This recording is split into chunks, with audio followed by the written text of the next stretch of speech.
Donc, bonsoir mes étudiants. Donc, comme promis, j'ai préparé ce vidéo pour détailler la connexion à une base de données MySQL en PHP.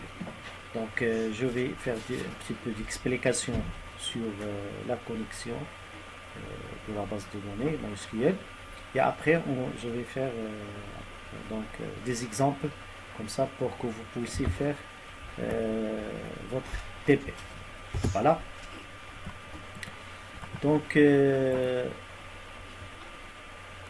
pour manipuler normalement la base de données MySQL en PHP, donc on doit se connecter à MySQL. Bon. Donc, pour qu'on puisse manipuler la base de données MySQL, la première chose c'est qu'il faut se connecter à MySQL. Et pour se connecter à MySQL, le PHP mettre à notre disposition deux AP. AP c'est quoi? Application Programming Interface, c'est-à-dire l'interface programmée d'application. Donc on a dit que PHP il met à notre disposition deux AP. Il y a l'extension MySQL et l'extension PDO. D'accord? Donc l'extension MySQL, donc vous connaissez que l'autre fois on utilise MySQL pour se connecter à la base de données et au serveur. Mais avec l'évolution, on a donc amélioré cette extension et pour cela on utilise MySQL.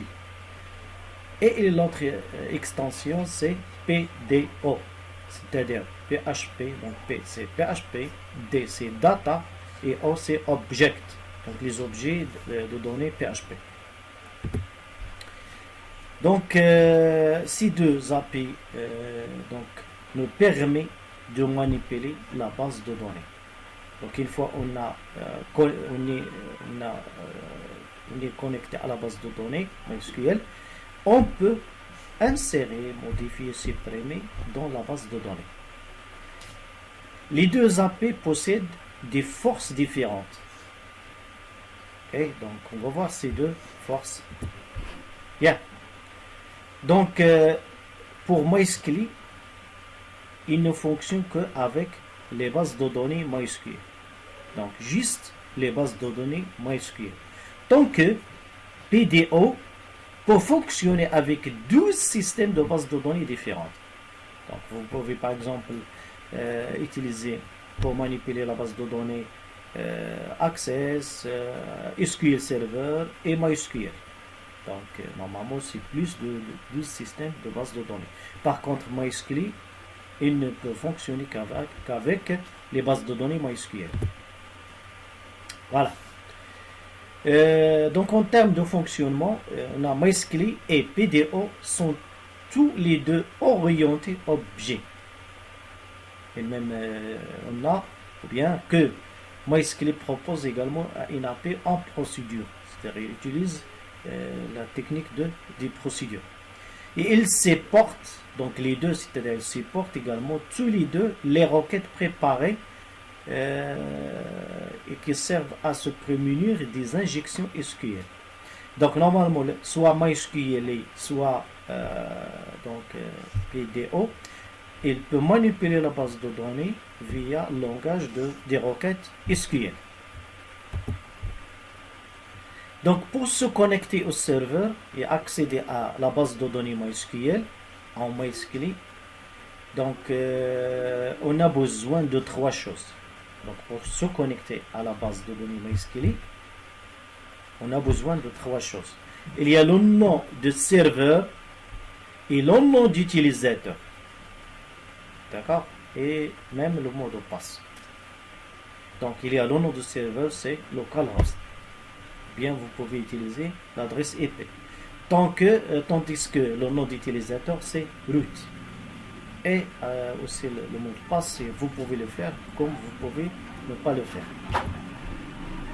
Voilà, donc dans le cas de votre site hébergé sur un serveur, c'est votre hébergeur qui vous donnera ces différents éléments. Donc normalement pour le nom des serveurs, donc l'administrateur et la base de données, c'est c'est votre hébergeur qui fournit ces éléments. C'est-à-dire, il vous donne la possibilité donc de créer une base de données et il vous donne le nom de l'administrateur, c'est-à-dire root. Et pour donc le serveur, c'est toujours localhost. Voilà donc normalement pour se connecter à la base, bien, au serveur. Donc la première chose, c'est de vérifier est-ce que la connexion est bien été établie. Sinon, il va afficher un message d'erreur. Bien, donc ça on le voit dans ce code. Donc normalement ici, j'ai voilà. Dans le code, on remarque que on déclare un variable, par exemple link, et on utilise la fonction MySQL connect, d'accord, et entre parenthèses on mentionne, ça c'est localhost, donc c'est local, voilà, host, c'est-à-dire le nom de votre serveur, c'est localhost. On préfère d'utiliser 127.0.0.1 comme adresse IP ou bien localhost. Ça, root, c'est l'administrateur. Ça, c'est l'administrateur. Ça, c'est le mot de passe. Password. Dans ce code, par exemple, on n'a pas utilisé un mot de passe, on l'a laissé vide. Et ça, c'est la base de données. C'est la base de données. On la nomme Odyssey. Donc si, c'est-à-dire if, ce variable qui s'appelle link récupère donc qu'il n'y a pas connexion vers le serveur. Et là, il va afficher un message impossible de se connecter à MySQL via ce variable, d'accord? Et il va faire donc un débogage de pas erreur, et dans le cas d'erreur, voilà la fonction qui permet de faire le débogage. Donc il va afficher un message qui dit que vous avez un problème de la connexion au serveur, et aussi il va faire des débogages pour qu'il affiche ce message. Mais si donc il détecte qu'il y a connexion, donc il va afficher avec echo que la connexion est établie avec succès, et à la base de données aussi, d'accord. Et à la fin, il va afficher des informations sur la machine, c'est-à-dire la hôte, et il va fermer la connexion, c'est-à-dire MySQL close. Donc il va fermer la connexion, c'est-à-dire il va lire le contenu de ce variable link. Il trouve que la connexion vers le serveur et la base de données, il va la fermer. Bien. Donc dans le TP, on va voir par exemple comment créer une table, comment créer par exemple une table dans la base de données et insérer les données, et après on va afficher le contenu de la table dans la partie utilisateur. Ça, c'est l'objectif de ce TP. Donc pour faire, donc la première chose à faire, c'est de comment on va créer donc la base de données, comment créer une table, comment insérer les données, et après comment on connecte à cette base de données, et comment afficher le contenu de la table. Bien. Donc en premier temps, vous devez lancer ou bien démarrer votre serveur. Donc faites un double-clic sur votre serveur. Donc pour moi, j'utilise Womb Server. Donc je clique, il donne un message d'autorisation, je clique sur oui, et j'attends qu'il se démarre.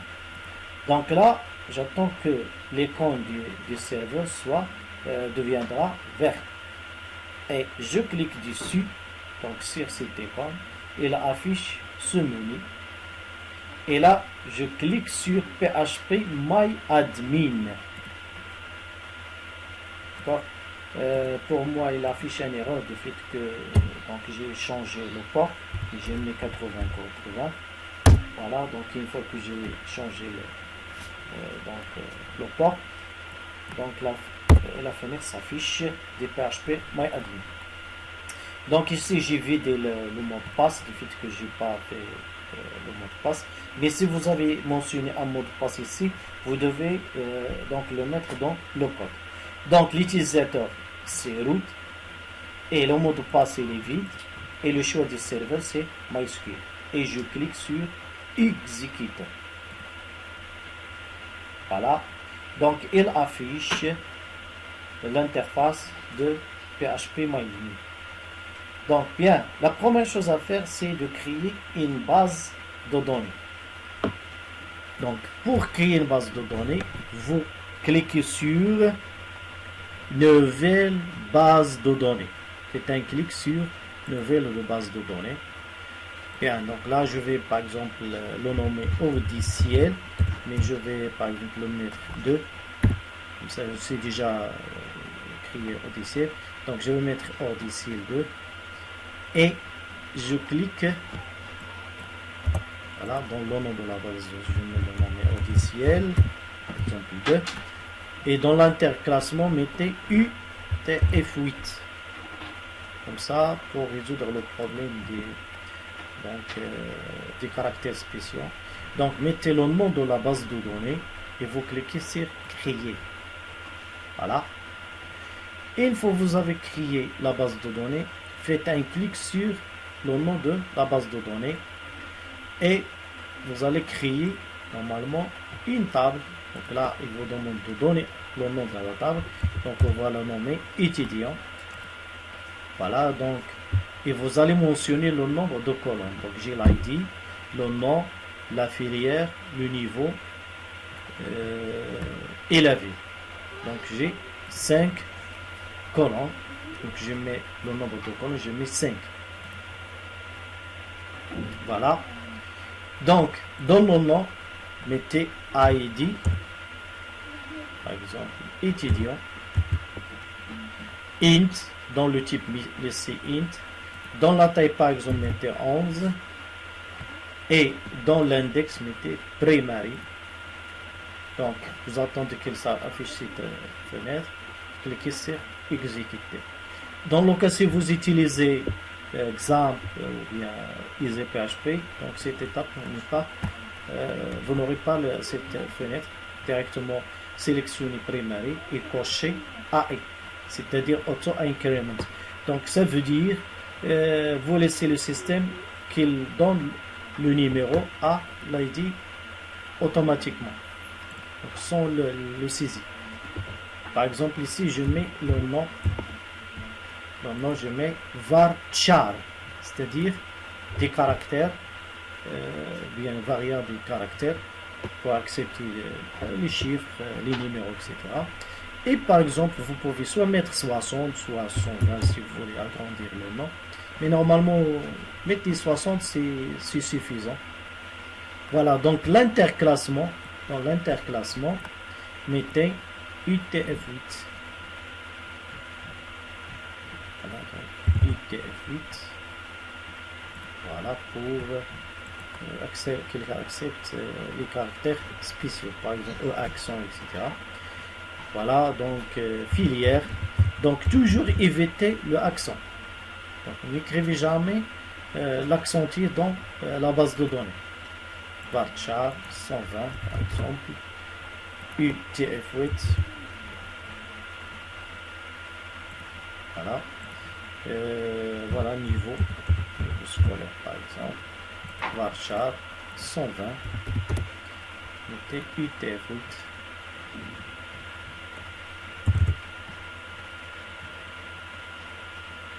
Voilà. Et voilà, ville. La même chose, Varchar 120. Et UTF-8.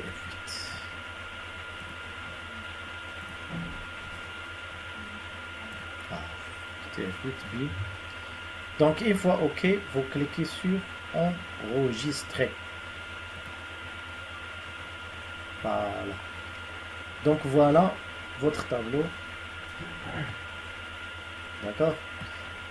Donc, si vous voulez par exemple insérer les données dans la table, faites un clic sur étudiant pour qu'il affiche les champs, ID, le nom, filière, etc. Et vous cliquez sur insérer. Par exemple, je mets Ali Toto, par exemple. La filière, par exemple, TSTI. Voilà. Par exemple, le niveau, mettez bac. Il y a bac plus de bien chose. Par exemple, le ville, voilà. Voilà. Vous pouvez ajouter une autre enregistrement, par exemple. Titi. Voilà.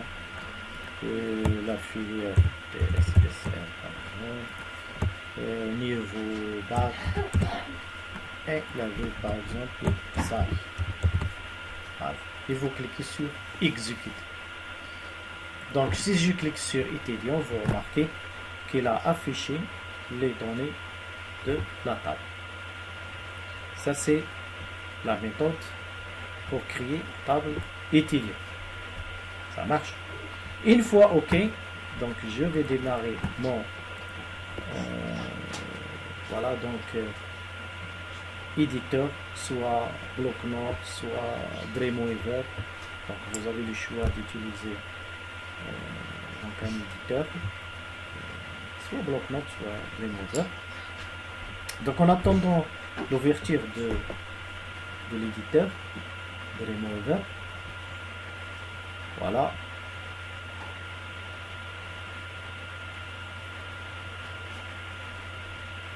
Bien. J'attends son démarrage. Bien. Donc, je clique sur nouveau feuille PHP. Vous cliquez sur PHP. Voilà. Donc là, il affiche cette fenêtre qui contient le code HTML. Et là, on va insérer le code PHP. Mais normalement, avant cette étape, vous devez cliquer sur donc votre poste de travail, c'est-à-dire sur PC. Vous cliquez sur disque local C, défilez en bas et vous mettez double-clic sur WAMP serveur. Donc pour moi, c'est WAMP 364. Et vous faites un double-clic sur www. D'accord? Donc entrée, il y a un double-clic sur disque local C, double-clic sur WAMP et un double-clic sur www. Une fois OK, donc faites bouton droit, nouveau, dossier, et vous le nommez PHP. C'est-à-dire le dossier qui va stocker les fichiers de notre site web. Donc une fois que vous avez créé voilà votre dossier PHP, donc vous le gardez et donc voilà, donc on utilise donc l'éditeur, essaye d'insérer le code. Bien. Donc là, je peux par exemple si je veux par exemple afficher le contenu du site, donc je vais copier ce code.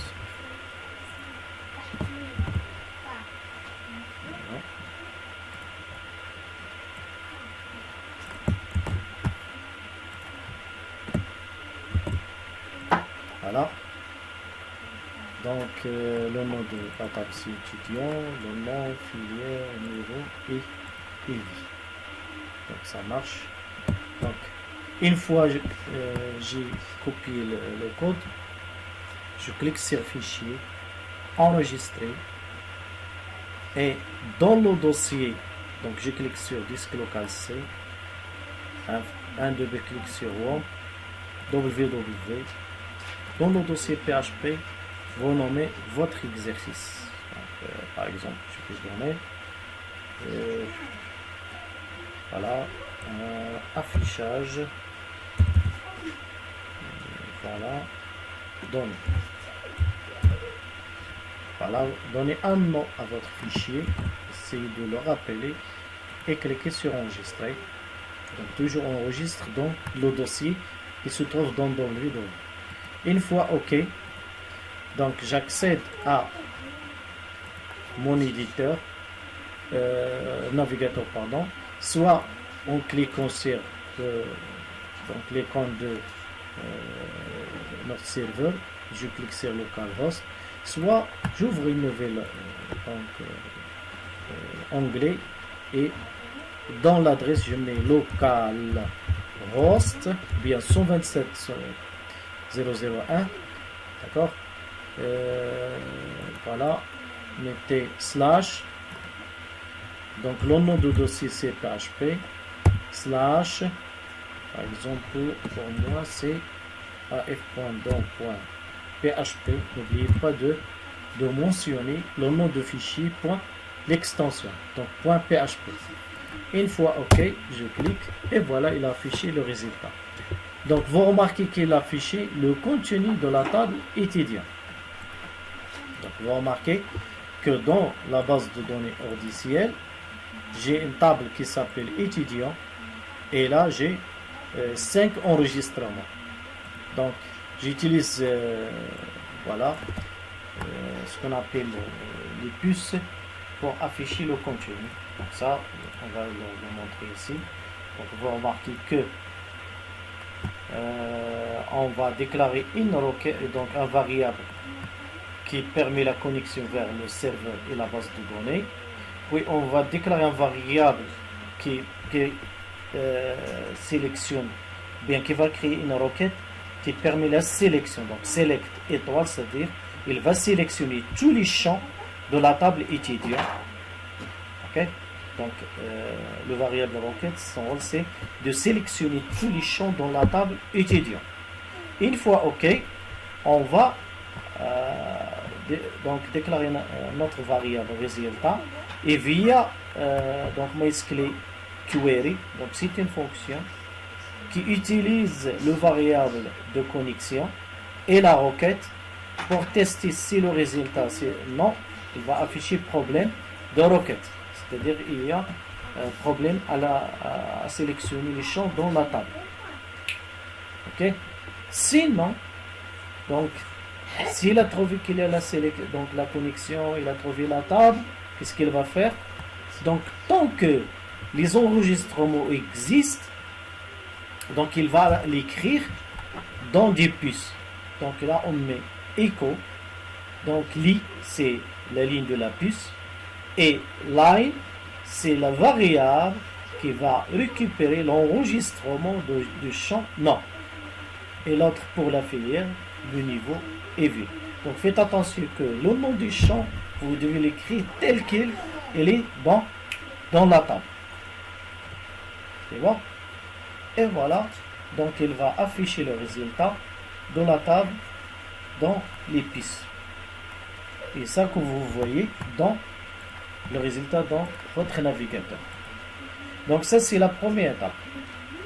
Donc pour le deuxième TP, c'est on veut afficher voilà, le contenu de la table mais dans une table.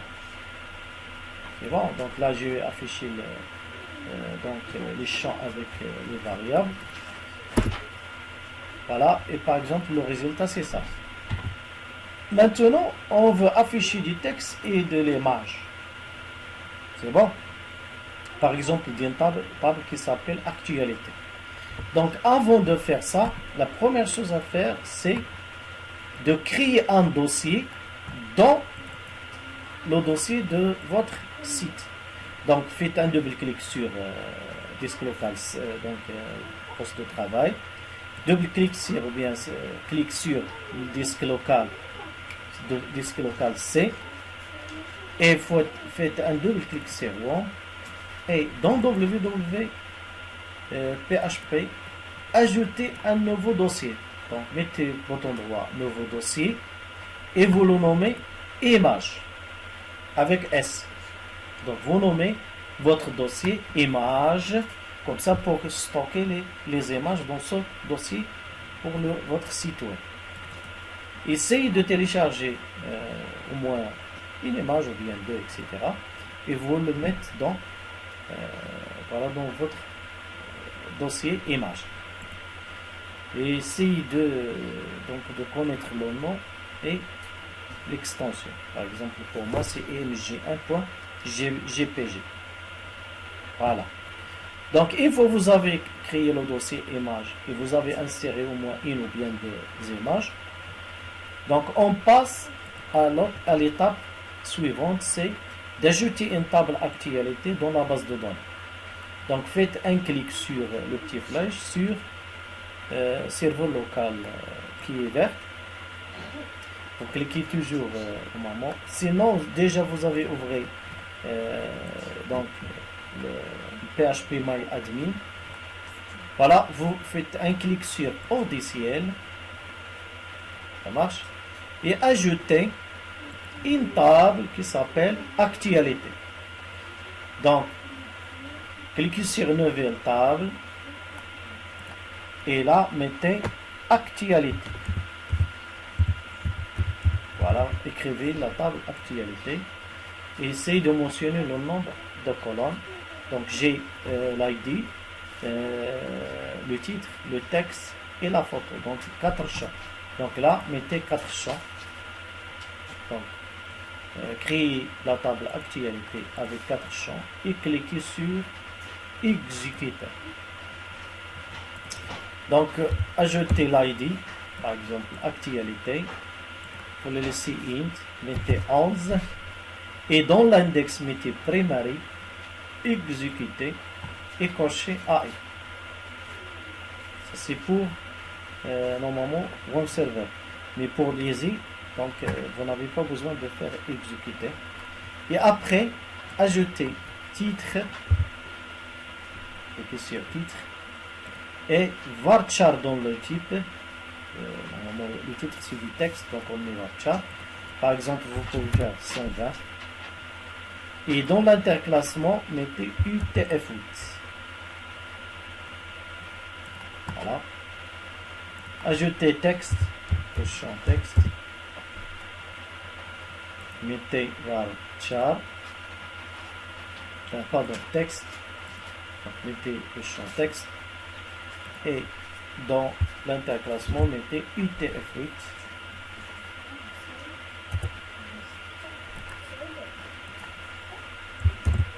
Voilà. Donc ici, de sélectionner UTF-8. Et à la fin, mettez photo.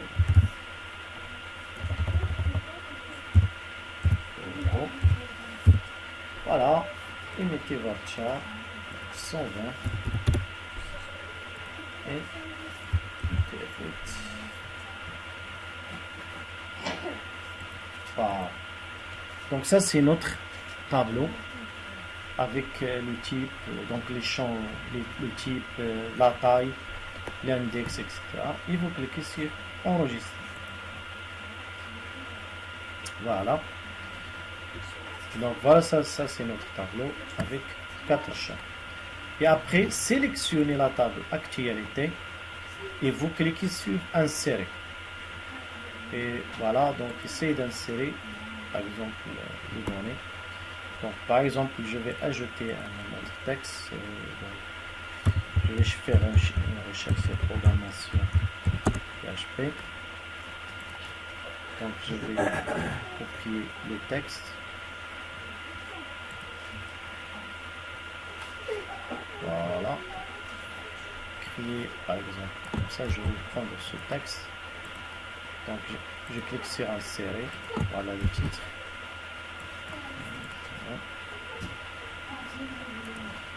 Okay. Je vais par exemple copier ce texte.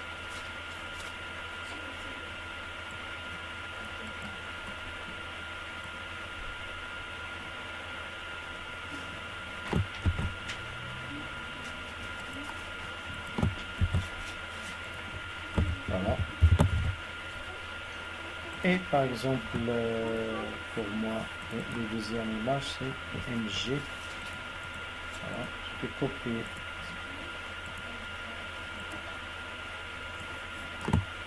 Voilà l'image. Je vais l'insérer ici. Je clique sur exécuter. Voilà.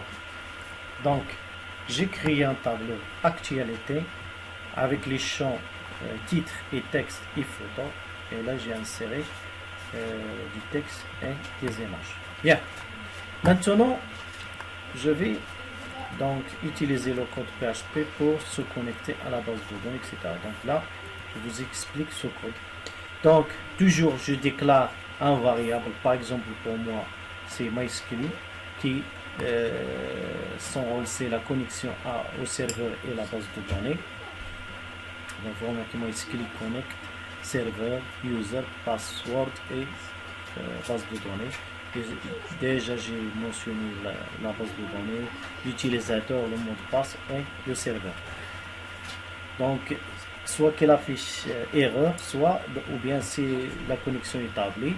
Donc, il va créer une requête avec le variable requête qui permet de sélectionner tous les champs de la table actualité. Et là, donc, il va tester est-ce qu'il y a connexion à la table étudier actualité et voir donc, les lignes. Donc là, donc, affichage du contenu de la table. Donc avec le boucle while, il va sélectionner les lignes des enregistrements dans la table actualité en basant sur le variable résultat, d'accord, qui via la fonction MySQL query, il va donc exécuter la requête qui permet la sélection de tous les champs de la table actualité. Et là, je mets echo, donc je mets H3, c'est-à-dire la taille, pour qu'il affiche le titre. Et après, donc, j'utilise un variable pour afficher le texte et la photo. Voilà, donc ça, c'est le code qui permet d'afficher le titre, le texte et la photo. Et après, donc, je vais voilà, copier ce code et je vais le mettre dans le navigateur, donc l'éditeur. Je vois, c'est déjà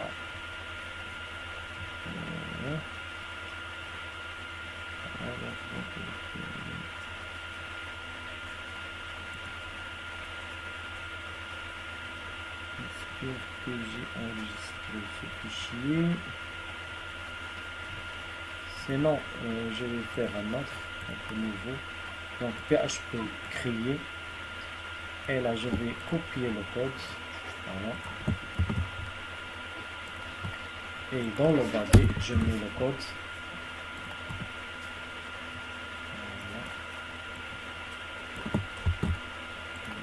Voilà.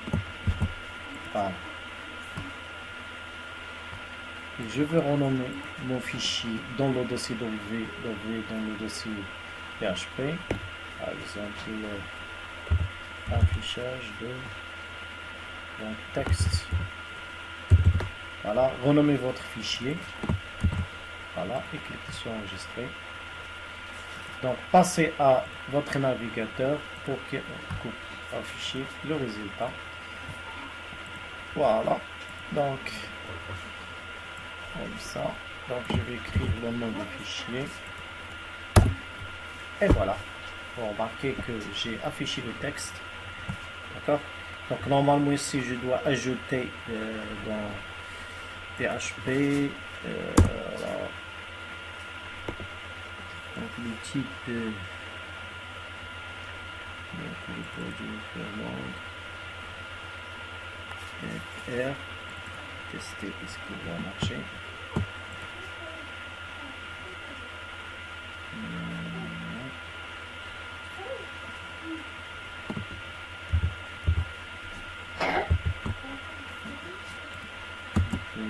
C'est longue. Voilà.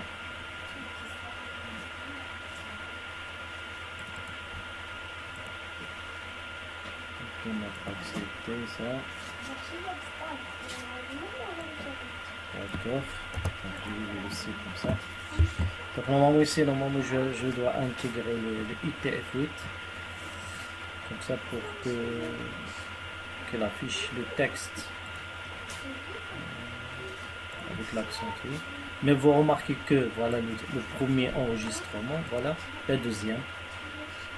Bon. Donc, ce que vous avez dans la base de données, comme titre, et texte et image, vous remarquez qu'il l'a affiché ici. D'accord?